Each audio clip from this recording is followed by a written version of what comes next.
Hi, this is Betsy, and this is video number 65 in SalesVision Business Games 100 Videos in 100 Days Challenge.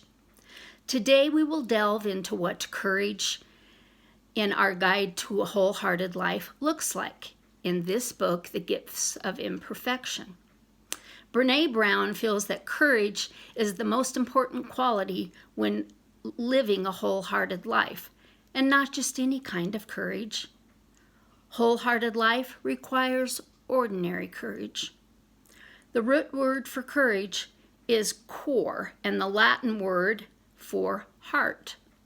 Early on, the word courage had a very different meaning than it does today. It originally meant to speak one's mind by telling all one's heart. Over time, the definition has changed.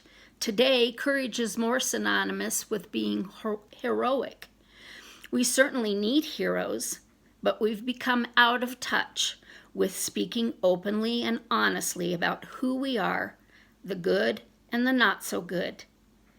That's the definition of courage. Heroics is often about putting our life on the line. Ordinary courage is about putting our vulnerabilities on the line. In today's world, that's pretty extraordinary, don't you think? When we pay attention, we see courage every day. We see it when people reach out for help. I would see it in the classroom when a student would raise his hand and say, "I am totally lost. I don't get this at all."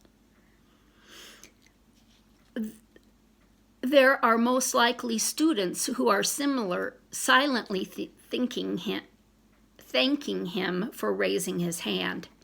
Do you know how brave it is to say, "I don't know, I don't get it," when you're pretty sure that everyone else gets it? The other students benefit by the courage of that one student. I am now going to be vulnerable and share some things that have been on my mind.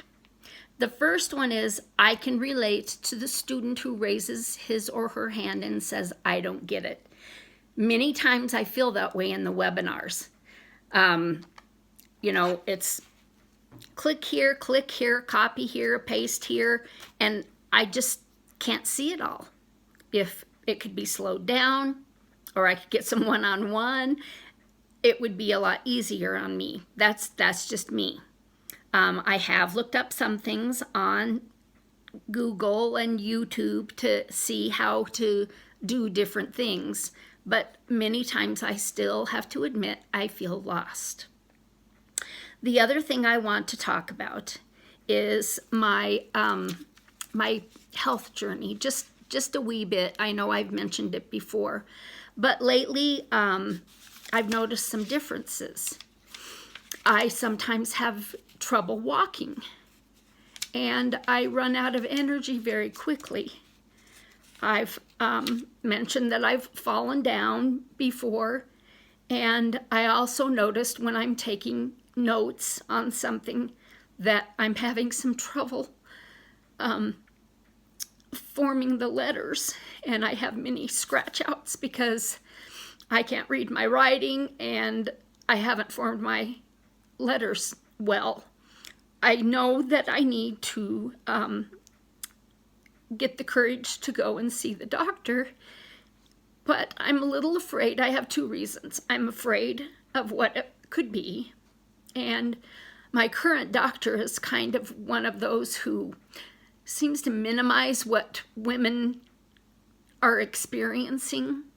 My husband loves him and says he listens to him, but so many times I feel my doctor just kind of says, you're a woman, you'll be fine. And so I think, okay, I'm a woman, I'll be fine. But I know that that's not the way to be. And I know I need to take my health seriously. But every time we choose courage, we make sure everyone is a little better and the world is a little braver. And our world could stand to be a little kinder and a little braver.